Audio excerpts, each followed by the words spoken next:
बीच में है। मोदी जी को जय श्री राम, मोदी जी को जय श्री राम। अरे उनको रोकिए मत, उनका इतना उत्साह है।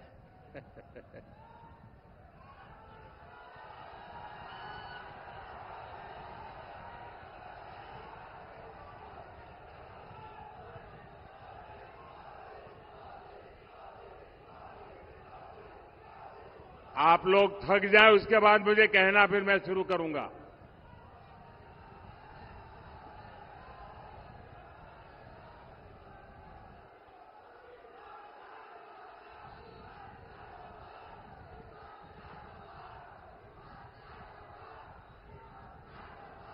अब मैं शुरू करूं, अब मैं शुरू करूं।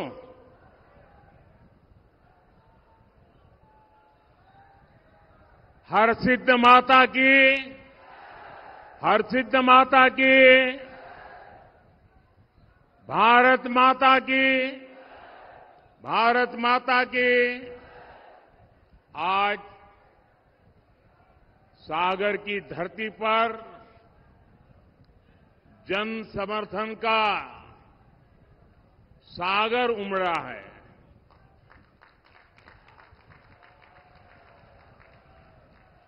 पिछली बार आपने यहां से भाजपा को रिकॉर्ड वोटों से जिताया था।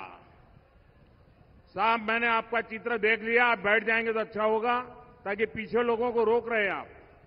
नहीं, आप अपने पास ही रखिए, यहां कार्यालय में दे देना, कार्यालय में दे देना। पिछले बार आपने रिकॉर्ड वोटों से जिताया था।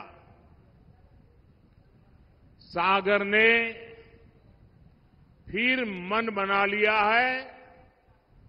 फिर एक बार, फिर एक बार, जरा मैं इधर पूछूं, फिर एक बार, फिर एक बार। साथियों, देश के विकास के लिए एक स्थिर और मजबूत सरकार कितनी जरूरी होती है, ये मध्य प्रदेश और सागर के लोग बहुत अच्छे से जानते हैं। विकास तब होता है जब सही नीतियां हो, सही विजन हो। इसलिए देश हो या मध्य प्रदेश, विकास तभी आया जब कांग्रेस गई और भाजपा आई।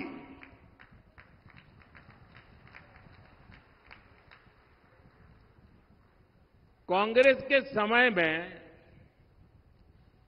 एमपी की पहचान बीमारू राज्य की थी। आज वही मध्य प्रदेश बीजेपी सरकार में विकास की नई ऊंचाइयां छू रहा है। साथियों, मध्य प्रदेश में केन बेतवा लिंक परियोजना का ऐतिहासिक काम शुरू हो गया है। सिंचाई के लिए बंडा बृहद सिंचाई परियोजना का काम भी बीजेपी सरकार ने करवाया है। मध्य प्रदेश में अच्छे हाईवेज का पूरा नेटवर्क बनाया जा रहा है। नर्मदा प्रगति पथ और विंध्य प्रगति पथ हो, मालवा निमाड़ प्रगति पथ और मध्य भारत प्रगति पथ हो, बुंदेलखंड प्रगति पथ और अटल प्रगति पथ हो, एक्सप्रेस वे अब नए मध्य प्रदेश की पहचान बन रहा है। यहां ललितपुर सागर लखनादौन नेशनल हाईवे का निर्माण भी हुआ है। केंद्र सरकार ने एमपी को 350 से ज्यादा रेल परियोजनाओं की सौगात भी दी है। सागर में मेडिकल कॉलेज और अस्पताल भी बनवाए हैं। 50,000 करोड़ रुपए की लागत से बीना रिफाइनरी में पेट्रोकेमिकल कॉम्प्लेक्स का निर्माण भी शुरू हो चुका है। यानी इंफ्रास्ट्रक्चर, स्वास्थ्य, शिक्षा और सुरक्षा की जो जरूरतें थी, सभी दिशाओं में एक साथ काम करते हुए आपकी अपेक्षाएं पूरी हो रही है। और इससे इस क्षेत्र में उद्योगों के लिए नए रास्ते खुलेंगे। हमारे मुख्यमंत्री भाई मोहन यादव जी और उनकी पूरी टीम इस दिशा में दिन रात काम कर रही है। साथियों, यहां इतनी बड़ी संख्या में माताएं बहनें भी आई हैं। गरीब के इस बेटे ने हमेशा आपकी चिंता की है। कोरोना का इतना बड़ा संकट आया, मोदी ने ये सुनिश्चित किया कि आपकी रसोई में कभी राशन की कमी न होने पाए। आज भी देश की करोड़ों रसोइयों में पीएम गरीब कल्याण अन्न योजना का अनाज पकता है। मैं अपनी माताओं और बहनों को ये गारंटी दे रहा हूं कि आपको अगले 5 वर्ष तक राशन की चिंता करने की कोई जरूरत नहीं है। माताओं बहनों की तकलीफ को दूर करने के लिए ही हम गैस, बिजली, पानी, टॉयलेट्स जैसी सुविधाएं हर घर तक पहुंचाने में जुटे हैं। मोदी ने स्वयं सहायता समूहों की 3 करोड़ महिलाओं को लखपति दीदी बनाने का भी संकल्प लिया है। और ये गारंटी भी मैं पूरी करके दिखाऊंगा। साथियों, आज कांग्रेस की एक ऐसी सच्चाई देश के सामने आई है जिसे सुनकर हर देशवासी सन्न हो गया है। हमारा संविधान साफ साफ मना करता है कि किसी को भी धर्म के आधार पर आरक्षण नहीं दिया जाएगा। खुद बाबा साहब आंबेडकर भी धर्म के आधार पर आरक्षण के खिलाफ थे, लेकिन कांग्रेस ने बरसों पहले ही धर्म के आधार पर आरक्षण का खतरनाक संकल्प लिया था। वो साल दर साल अपने इस संकल्प को पूरा करने के लिए भांति भांति के हथकंडे अपना रहे हैं। देशवासियों की आंखों में धूल झोंक करके ये अपना खेल खेल रहे हैं। 2004 में कांग्रेस ने आंध्र प्रदेश में धर्म के आधार पर आरक्षण दिया और बाबा साहब आंबेडकर की पीठ में छुरा भोंका था। संविधान के पीठ में छुरा भोंका था। फिर 2009 का चुनाव हो या फिर 2014 का चुनाव, अपने घोषणा पत्र में दोनों बार कांग्रेस ने धर्म के आधार पर आरक्षण का वादा किया। कांग्रेस की तैयारी है कि एससी, एसटी, ओबीसी का 15% कोटा काट दिया जाए और फिर धर्म के आधार पर आरक्षण लागू हो। पिछली बार कर्नाटका में जब कांग्रेस की सरकार थी तो उसने धर्म के आधार पर रिजर्वेशन दिया था।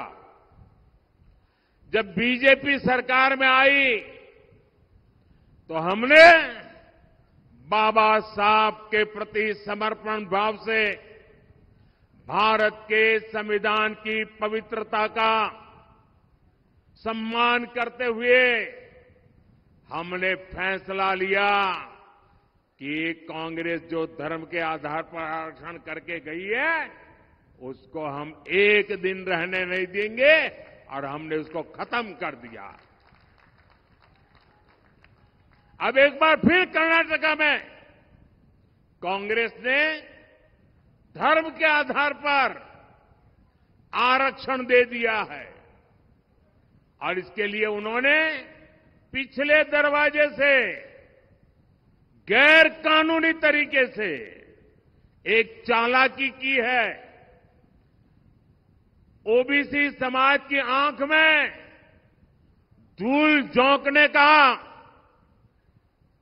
गुनाहित कृत्य किया है और इसके लिए उसने मुसलमान की सभी जातियों को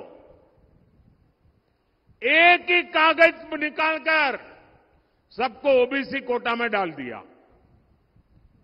कांग्रेस इन सबको ओबीसी कोटा में डाल करके ओबीसी को जो हक मिलता था उसका बहुत बड़ा हिस्सा उसने छीन लिया और धर्म के आधार पर दे दिया।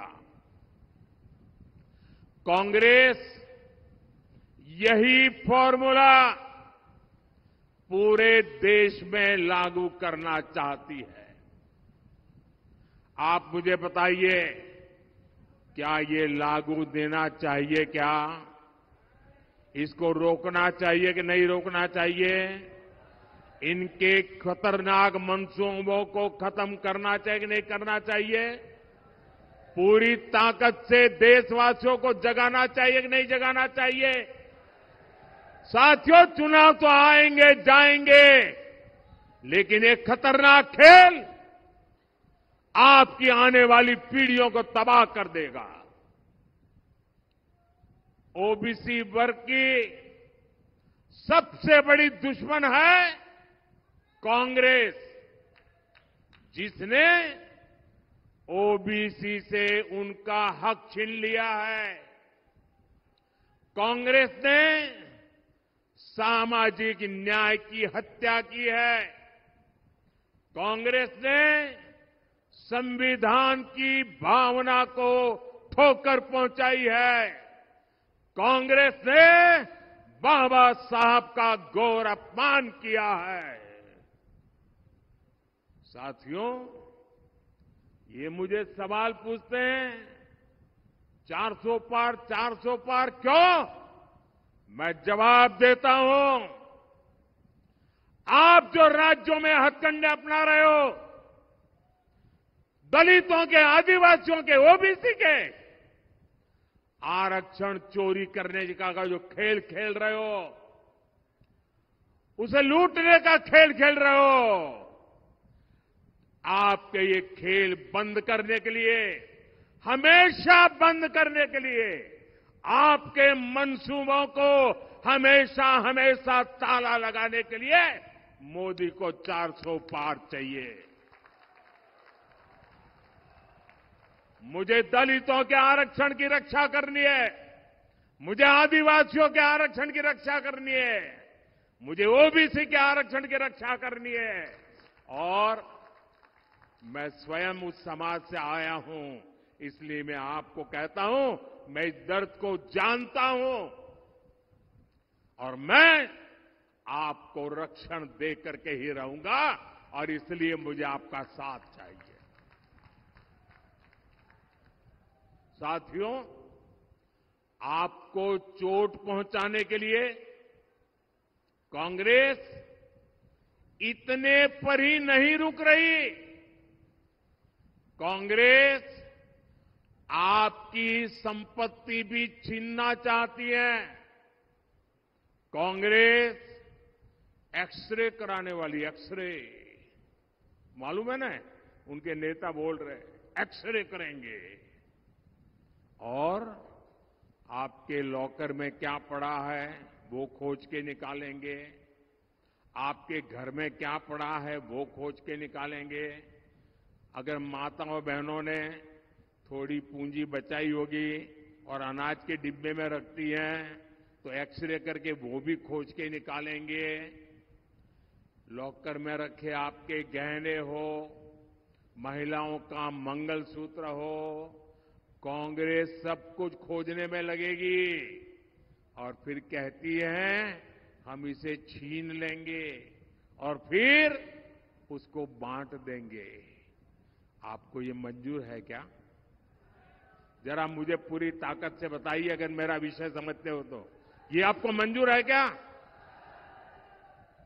आपके पास अगर एक घर गांव में है और एक घर आपने शहर में ले लिया, दो घर है तो एक घर कांग्रेस ले लेगी, कांग्रेस की सरकार ले लेगी। अगर आपके पास दो गाड़ी है तो एक गाड़ी कांग्रेस की सरकार ले लेगी। ये उन्होंने घोषित किया है। क्या आपको ये मंजूर है क्या? ये करने देंगे क्या? आपसे ये सब कुछ छीनकर कांग्रेस अपने वोट बैंक को देना चाहती है। साथियों, इतना ही नहीं, कांग्रेस ने तो आज एक और पत्ता खोल दिया है। उनका हिडन एजेंडा बाहर आया है। आज उन्होंने कहा है इनहेरिटेंस टैक्स, यानी विरासत में भी। अब आप देखिए, हमारे देश में तो दादा दादी नाना नानी भी कुछ बचा के रखते हैं, खुद कभी उसका खर्चा नहीं करते। क्यों? उनके मन में रहता है पोता पोती बड़े होंगे ना, उनकी शादी में काम आएगा, नाती बड़ा होगा तो उसके काम आएगा। वो संपत्ति को बचाते हैं, अनाप शनाप खर्चा मौज मजा में नहीं करते हैं। बड़ी मेहनत करके, मुसीबतों को झेल करके जो संपत्ति आपने बचाई है ना, आपने पूर्वजों ने जो संपत्ति बचाई है, जो आपको मिली है, अब ये कांग्रेस कहती है कि आप अपने संतानों को वो संपत्ति नहीं दे सकते। करीब करीब आधी संपत्ति कांग्रेस की सरकार बनेगी तो कानूनन आपसे लूट लेगी। जो संपत्ति आप अपने बच्चों को देना चाहते हैं, उस पर भी कांग्रेस टैक्स लगा करके लूट लेगी। आप कल्पना कर सकते हैं, कांग्रेस भारत के सामाजिक मूल्यों, भारत के समाज की भावनाओं से कितना कट चुकी है। कांग्रेस को भारत के पारिवारिक मूल्यों तक का अंदाजा नहीं रहा है। घर के बड़े बुजुर्ग जीवन भर कुछ न कुछ जोड़ते हैं ताकि अगली पीढ़ियों को देंगे, पोती नाती को देंगे। और यही हमारे देश की परंपरा है, स्वभाव है, संस्कृति है। हम भारतीय जरूरत है के हिसाब से खर्च करते हैं, पैसे बचाने की कोशिश करते हैं। कांग्रेस पीढ़ी दर पीढ़ी चलने वाली इस बचत पर भी, इस संपत्ति पर भी उसकी नजरें हैं, लूटना चाहती है। यानी कांग्रेस का मंत्र है, कांग्रेस का मंत्र है, ये याद रखना, घर घर पहुंचाना। मेरी बात पहुंचाओगे घर घर? मेरी बात घर घर पहुंचाओगे? कांग्रेस का मंत्र है, कांग्रेस की लूट जिंदगी के साथ भी लूट और जिंदगी के बाद भी लूट। साथियों, कांग्रेस को देश के संविधान से नफरत है, इनको भारत की पहचान से नफरत है। इसलिए ये हर उस प्रोजेक्ट पर काम कर रहे हैं जिससे देश कमजोर हो, देश की साख कमजोर हो। ये लोग समाज को आपस में लड़वाने के लिए नए नए पैंतरे लेकर आते हैं। हमारी आस्था ने हमें सदियों से एकजुट रखा है। कांग्रेस पार्टी उस आस्था पर हमले करती है। अयोध्या में प्रभु राम का राम मंदिर प्राण प्रतिष्ठा के समय कांग्रेस ने क्या किया, पूरे देश ने देखा। आपको याद है ना? याद है ना? भगवान राम को काल्पनिक बताने वाली कांग्रेस ने राम मंदिर के प्राण प्रतिष्ठा के निमंत्रण को ठुकरा दिया, ठुकरा दिया। क्या ऐसी कांग्रेस को ठुकराना चाहिए कि नहीं ठुकराना चाहिए? जिसने राम मंदिर की प्राण प्रतिष्ठा को ठुकरा दिया, ऐसी कांग्रेस को ठुकरा देना चाहिए कि नहीं ठुकरा देना चाहिए? आपने इनकी भाषा सुनी है? भाइयों बहनों, इनका विरोध केवल अयोध्या, राम और राम मंदिर तक नहीं है। इन्हें मंदिर और मंदिर जाने वालों से भी दिक्कत है। पिछले साल ही मैंने यहां सागर में संत रविदास जी का भव्य मंदिर का शिलान्यास किया था। तब भी कांग्रेस के नेताओं ने कहा था कि रविदास मंदिर बनाने से अच्छा था कि यहां कुछ और बन जाता। इतनी नफरत है इनको।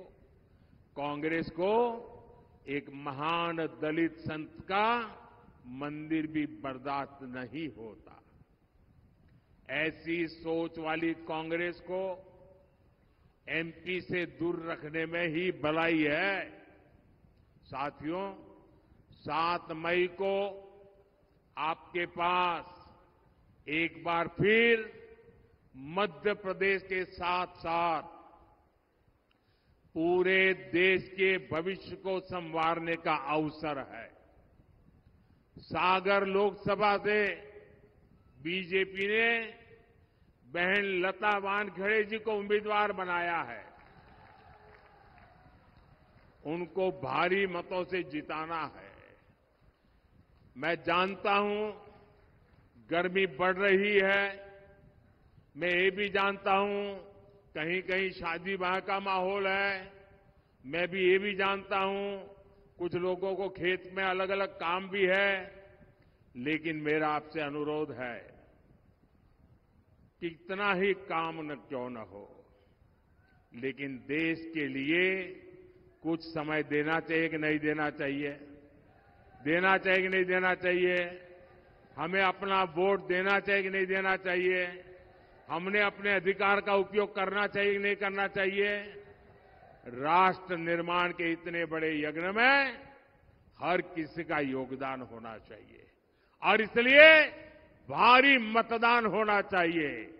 आप मतदान करवाएंगे, घर घर जाएंगे, मतदान के रिकॉर्ड तोड़ेंगे, पोलिंग बूथ जीतेंगे।